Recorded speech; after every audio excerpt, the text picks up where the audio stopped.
Hello, how is everyone doing? Welcome to the International Women's Day. My name is Asiama Joyce, and I'm excited to be bringing to you guys creating profitable digital assets for the everyday woman as a tool of creating wealth. I'm Asiama Joyce, and here with me I have ICT consultant, Peter Francis Anukwa. Welcome, Peter. I thank you for having me. Good evening. Thank you. Thank you.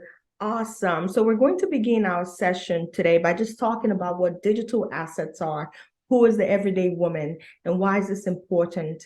The first thing is we want to define who the everyday woman is. The everyday woman is the woman who could be working as a CEO in the boardroom, could be a woman who is at home raising her children, could be a homemaker, could be a woman who sells in the marketplace. An everyday woman is a woman who can be found in every facet of life.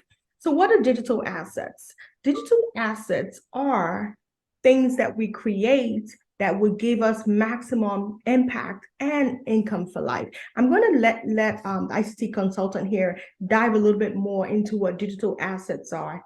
So we can just go ahead from there. Do you mind taking the floor, Peter? All right, good. So looking at the outline we have for today, we definitely want to define the term digital assets. Then we delve deeper. Then we also talk about the rule of 33%. We'll talk about grit. Then we entertain one or two questions and it's a wrap. All right, So digital assets in today's wording, in today's technology, can be defined as anything that creates any form of online content, intellectual property that can be monetized, ebooks, online courses, digital art, software application, patents, things like that. For today's economy, women need to create digital assets as a tool for empowering themselves, which helps them generate wealth as well as create financial independence, which is why the Women at the Gate initiative was created, which helps women transform societies by being impactful and purposeful members of society. This is one of the reasons, this is one of our missions to help women attain more impact and create more wealth. That's why we're even talking about this today. So in this session, we're going to talk about the several ways women can create digital assets as well as use them as tools for creating wealth. Okay, so we're going to move on to the next slide.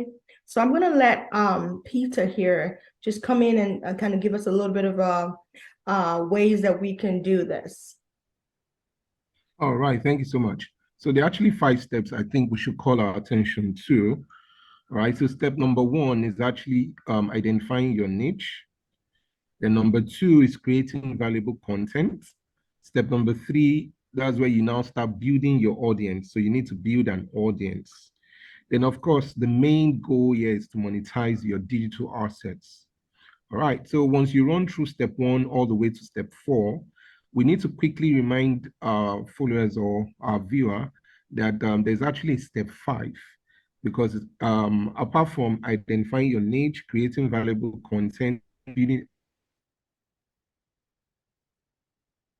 an audience and monetizing your digital assets, we should note this, that it's actually a continuous what's called process. So you need to continuously improve and evolve your digital assets. All right. So awesome. So continuously improve and evolve and your digital assets. all right. So once they're into creating each step of profitable digital assets, the first one is to identify your niche, knowing the areas that you're passionate about, knowing what kind of problems you're going to solve for people, knowing the areas that you're certified or by experience have been able to establish and create some form of credibility around your audience, knowing the things that you've overcome that you want others to overcome too. It's important to research this market and to research the demand for this niche, because when people are searching for solutions, they find you and you become the content creator for that niche. And making sure that you stand out by creating distinctive value will be key here in identifying the areas that are important to you. Okay, so then the next thing would be creating valuable content. I'm going to let Peter speak on this. All right. Yeah. Thanks so much. Having conducted your market research and you've seen what's it called, a ready market, people that are hungry for your kind of content, Next is to create valuable content, all right? So creating valuable content requires a combination of knowledge, creativity, and storytelling. Yes, you must be a good storyteller. The manner and the approach you employ in telling your story matters a whole lot. So you want to provide information that is useful, actionable, and engaging. So this could be in the form of a blog post, videos, podcasts, ebooks, online courses, or any other type of digital media. Now, when creating content, kindly note it's important to consider the format that best suits your audience needs. So, for example, if you're creating content for busy moms, short videos or podcasts can be consumed on the go, maybe more effective than lengthy blog post or an ebook. All right. So you need to understand your audience. That's very important. So once you're done creating your valuable content, the next thing you need to consider is to what? Build an audience. We've talked about this earlier on. So you need to consider the audience. How do you intend to reach out to people? Okay. All right. So building an audience takes time and effort. Kindly remember this. So it's not something you start today and you expect to start seeing results. All right. So, but it's essential for the success of your digital assets. Social media is a powerful tool for promoting your content and building your following. Now, you can use platforms like Instagram, Facebook, Twitter, and LinkedIn to share your content, engage with your audience, and attract new followers. Now, we've also mentioned this before now. Email marketing, rather, is another effective way to build an audience. In this, using email marketing, you can offer a free ebook. We call that a lead magnet, or you offer a free course or other valuable resource, all right? You can incentivize people to sign up for your email list. Now, once you have their email addresses, you can start sending them regular updates, promotions, and other valuable content. Then finally, monetizing your digital assets. So kindly note, there are many ways. You could sell ebooks, online courses, digital products. You could offer consulting or coaching services. Probably, let's say you're a personal finance coach. So you could offer a one-on-one or a group coaching session, depending on what's called the affiliate marketing. With affiliate marketing, you promote other people's products and any commission on sales. You don't need to stress yourself creating the products yourself. All right. So all you just need to look for is what's called a very good product. Remember, credibility is key. So kindly do not promote products that are not credible or coming from credible sources. Now, also advertising where you can sell ad spaces on your website or on your YouTube channel. Then you could also talk about sponsorship deals where you partner with brands to create sponsored content. This is very important. There are so many brands out there watching you. When they see what's it called, that you have the followers and you have that followership, they will definitely reach out to you and basically provide you with what's it called, sponsorship deals and all that. So finally, like we've also said before now, having chosen your niche, creating valuable content, building an audience and monetizing your digital assets, kindly remember, it's a continuous process. You need to improve and evolve your digital assets for you to remain also important to stay up to date with changes in your niche and in the digital landscape. Media marketing, you need to be aware of the algorithm changes, new features, and emerging platforms so you're not outdated. Okay. All right. So that brings us straight to applying or understanding what the rule of 33% is all about. Okay. So there are actually 3 rules when it comes to the rule of 33%. But one, before we talk about them, this particular concept was developed by Tai Lopez, a serial entrepreneur and investor. It states that you should divide your time and resources into 3 equal parts. The first 33% for learning, the second 33% for executing, and the last 33% for socializing, all right? So you learn, you execute, and you socialize. So how do we apply the rule of 33% into creating digital assets and monetizing them for the everyday woman? All right, so let's move on. Right, so good. Now for learning, All right. You need to create profitable assets. It's very important you continually learn and improve on your skill sets. This could involve reading books, attending webinars, taking online courses, or learning from mentors in your niche. Now, learning definitely will help you stay up to date with changes in your industry and help you develop new ideas for content and monetization strategies. It also helps you to stay motivated and confident in your abilities. Now, the next 3% says, okay, you've learned enough. It's time for you to what? Execute. All right. Now, the second third of your time should be dedicated to executing your ideas and creating content. So this could involve writing blog posts, creating videos, recording podcasts, or designing ebooks or online courses. Kindly note this. When executing your ideas, it is important for you to focus on what? Quality over quantity. It's better you churn out one quality content per week than churning out below or below average products, like say 10 of them in a week. All right. So creating high quality content that provides value to your audience will help you build trust and credibility with your followers. Very important. Now, the last 33% is dedicated towards socializing, all right?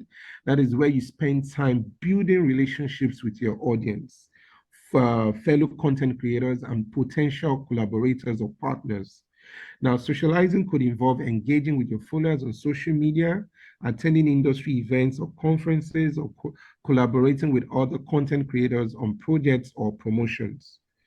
Kindly note, building relationships with your audience and industry peers helps you establish your brand and grow your following. It also opens up opportunities for sponsorships, partnerships, and other forms of what?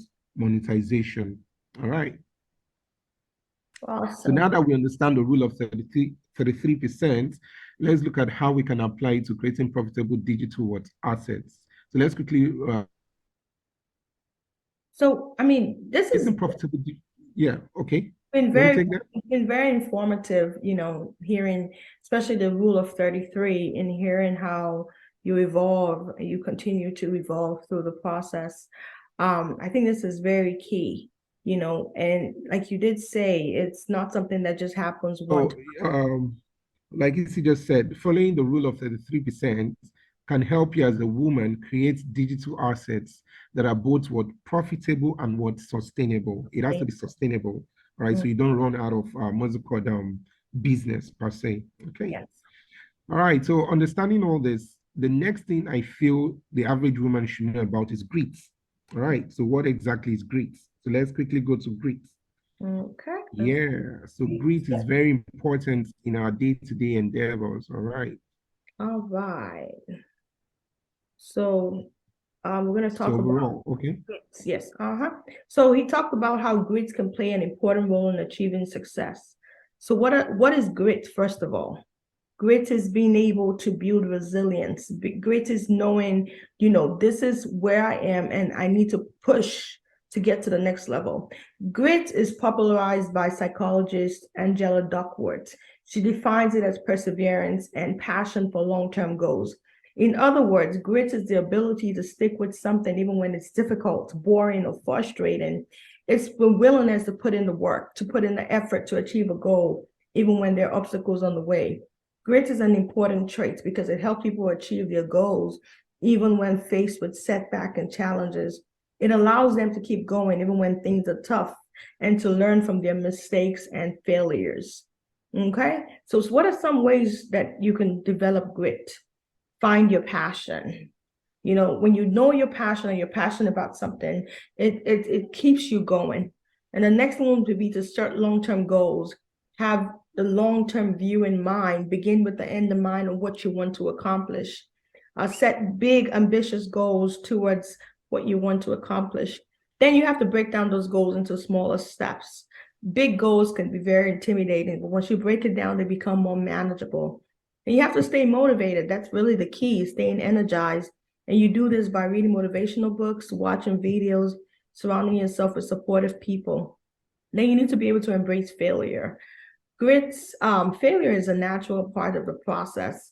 Don't be afraid to fail. You're going to make mistakes along the way, but knowing how to navigate those mistakes is key. Instead, use those experiences as the opportunities to learn and to grow. Okay, I like that. And so what are some ways that grits can help? You want to take this on, Peter? Okay. All right, yeah, fine. So I guess any good questions here will be definitely talking more about choosing a marketable and profitable niche. You want to speak to that effect, Peter? One of the things I think we should remember is this. Getting to know about all these theories works, right? So that's why we want to strike a balance for the average woman. So we'll be looking at hosting subsequent sessions after this, where we walk them through practical ways of achieving all these things. So knowing the theory on one hand is good, but what's it called? Knowing how to do these things practically is actually better. All right. So we'll be teaching them or walking them through what's it called, how to choose a marketable and profitable niche. What are the different tools to use for your market research? And how do you set up or create these digital assets? All right. So I guess that's much for now. This was awesome. And, like I said, we're going to have subsequent sessions. But the take home here in all of this is knowing that there's actually something that's in you that you can use to create a digital asset. There's a gift, there's experiences, there are certifications that maybe you've acquired. You can create an ebook out of them. You can start a podcast. You can do a patent for a new idea. But just remember, digital assets are ways that you can maximize your influence, your impact, and make passive income. Because now you have something that's generating income for you over time, as well as you create it and it's being able to bless other people. Sometimes you might reach audiences that you would probably never know about. People can buy your books online and you probably never know that they read it. People can listen to your podcast online and you probably don't even know that they ever listened to it. But you have to be intentional. There's no way around it. If you don't step out, then nobody would know what awesome treasures that you have within you. This is why this was created. And I'm passionate about the average woman stepping out of her comfort zone and transforming societies by using her gift, her talent, her purpose to step into the light. And I believe that your light will shine for others who are in darkness to find their own light. I hope this was a blessing to you. Thank you very much, Peter. This was awesome. And whoever's going to watch this, I hope this inspires you to take the next step. Watch out for subsequent videos. And so, Peter, if they wanted to reach you, how would they be able to reach you? Yeah, definitely would make those information available when we finally upload this video to your YouTube channel. Okay. All right. Thank you very much. This is Isioma Joyce. This was the Women at the Gates Initiative, and this is my YouTube channel. Please like, subscribe, share. Thank you, and have a nice day. Thank you. All right. Bye. Bye.